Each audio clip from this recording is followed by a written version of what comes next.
प्रश्न होता है कि क्या मनुष्य हर जन्म में मनुष्य ही रहता है। जैसे एक मध्यम गत के विद्वान ने अपने प्रवचन में कह रहे थे कि हमसे किसी ने प्रश्न किया कि क्या मनुष्य भी पशु खानी में जाएगा।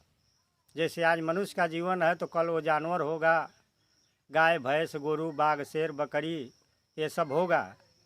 तो प्रवक्ता ने कहा कि मैंने उससे कहा कि मनुष्य हर जन्म में मनुष्य ही होगा और पशु जो है वो हर जन्म में पशु ही होंगे, क्योंकि जैसे धान कभी दौड़ा नहीं होगा, आम कभी इमली नहीं होगी, इसी प्रकार मनुष्य कभी पशु नहीं होगा। वो अपने प्रवचन में कह रहे थे। लेकिन विचार कीजिए, क्या ऐसा स्वाभाविक है?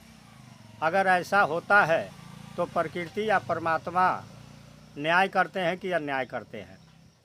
मनुष्य हर जन्म में मनुष्य हो और पशु हर जन्म में पशु हो तो पशुओं को साथ तो यह अन्याय होगा। तो वो प्रवक्ता ने जवाब दिए इससे। लेकिन क्या ये बात सही है? ऐसा होगा क्या? हमारे ऋषि महर्षियों ने यही बात को बताया? वास्तव में ऐसा लगता नहीं है, क्योंकि अगर मनुष्य मनुष्य रहेंगे और पशु पशु रहेंगे तो प्रकृति अन्याय करती है। कर्म का कोई मतलब नहीं होगा। लेकिन हमारे धर्म ग्रंथ ऐसा बताते हैं कि आदमी कर्म के अनुसार चोला बदलता है। मनुष्य जो होता है कर्म नहीं करता है तो एक या दो जन्म में वो पुनः पशु खानी में जाएगा और अवसर सबको मिलना है। अब इस बात को हम कैसे मान लें कि पशु मनुष्य होगा? सदगुरु कबीर साहब अपने बीजक में लिखते हैं कि बकरी मुर्गी कीना छेवा आय अगले बार वो अवसर लेवा। कहते हैं कि बकरी मुर्गी को जो काटता है, जो मारता है, वो अगले जन्म में उसका बदला देना पड़ता है। जो कुछ किया जिह्वा के स्वार्थ बदला पड़ी देवैया जी। जो आप जीव के स्वार्थ में करते उसका बदला देना पड़ेगा। तो विचार कीजिए, अगर बकरी मुर्गी हर जन्म में बकरी मुर्गी भेड़ रहेगी और मनुष्य मनुष्य होगा तो बदला कब लेगी और कैसे लेगी? कभी कोई ये तो देखा नहीं गया कि कोई बकरी या भेड़ किसी मनुष्य का हत्या कर दिया। इसका मतलब हुआ कि बकरी भेड़ जो है वो भी मनुष्य बनेगी और मनुष्य जो है वो बकरी मुर्गा बनेगा। ये सदगुरु कबीर साहब अपने बीजक में कहते हैं और जगह जगह ऐसे ऐसे शब्द हैं। अब दूसरा प्रश्न आता है कि क्या मनुष्य एक ही जन्म में पशु खानी में चला जाता है कि और भी खानी रहता है, और भी जन्म रहता है?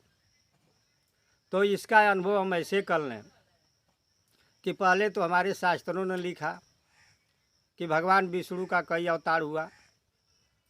हिरण्यकश्यप, रावण, कंस, शिशुपाल, इन लोगों का कई अवतार हुआ। ये लोग कई जन्म पाए और स्वाभाविक है अगर मनुष्य एक जन्म में पशु खानी में अगर चला जाएगा और एक ही जन्म होता है तो फिर कोई लंगड़ा क्यों होता है, कोई अंधा क्यों होता है, कोई बहरा क्यों होता है? क्योंकि जो भोग खानी यानी पशु जो है वो भोग खानी में है। वो पुण्य नहीं कर सकते, वो बंधन नहीं काट सकते। उनका स्वाभाविक है जीवन जैसा चलता है वैसा चलेगा। तो अगर पशु खानी से कोई व्यक्ति मनुष्य खानी में आया और पहले जन्म में लंगड़ हो गया, आन्हर हो गया, मद बुद्धि का हो गया, तो ऐसा प्रकृति क्यों की? क्योंकि जो व्यक्ति सजाए काट कर जेल से आया है उसे पुनः सजा तो मिलेगी नहीं। तो जब पहले जन्म में मनुष्य हुआ तो ऐसा नहीं होना चाहिए। इससे यह बात सिद्ध होती है कि मनुष्य का कई जन्म होता है और इसलिए वो कि जब कोई किसी जन्म में अपने विद्या और विद्वान होने का, ज्ञान होने का अहंकार करता है तो अगले जन्म में मद बुद्धि का हो जाता है। किसी का हाथ पैर तोड़ा रहता है तो टूट जाता है। लेकिन अब ये कितने जन्मों तक रहेगा इसका भी निर्धारित नहीं है। लेकिन ये माना जाता है कि जैसे आदमी हाई स्कूल में अगर पास हुआ तो एक जन्म एक बेर में पास हो जाता है, नहीं पास हुआ तो 2 से 3 बार अवसर दिया जाता है।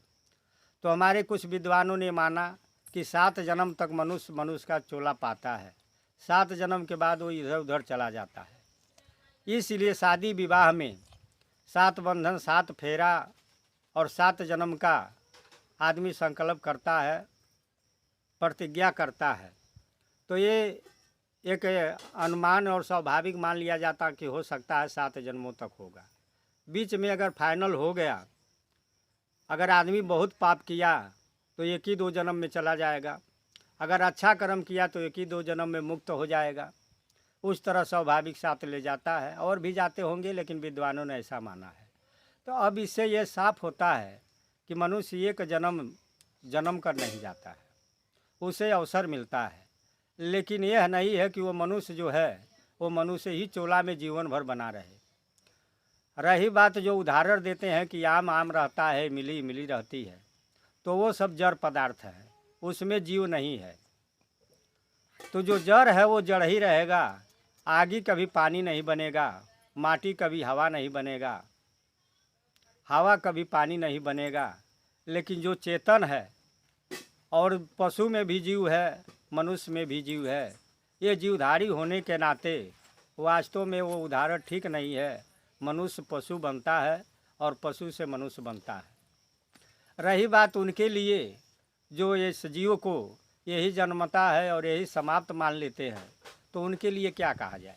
उनके लिए तो पाप पुण्य ही नहीं है, उनके लिए भक्ति करने की ज़रूरत नहीं है, तो उनकी बात ही अलग है। लेकिन यह बात विचारणीय है कि वास्तव में मनुष्य हर जन्म मनुष्य नहीं रहता है, वो पशु खानी में जाता है और पशु भी मनुष्य खानी में आते हैं। ऐसा धर्म ग्रंथों में लिखा भी जाता है। सदगुरु कबीर साहब कहते हैं, पूर्व जन्म के पाप से हरि कथा न शोभाए। तो स्वाभाविक है कि पूर्व जन्म में व्यक्ति पाप किया तो आज भगवान की कथा अच्छी नहीं लगती है। इससे भी सिद्ध होता है कि आदमी पूर्व जन्म में भी मनुष्य था, तो इसलिए मनुष्य रहता है।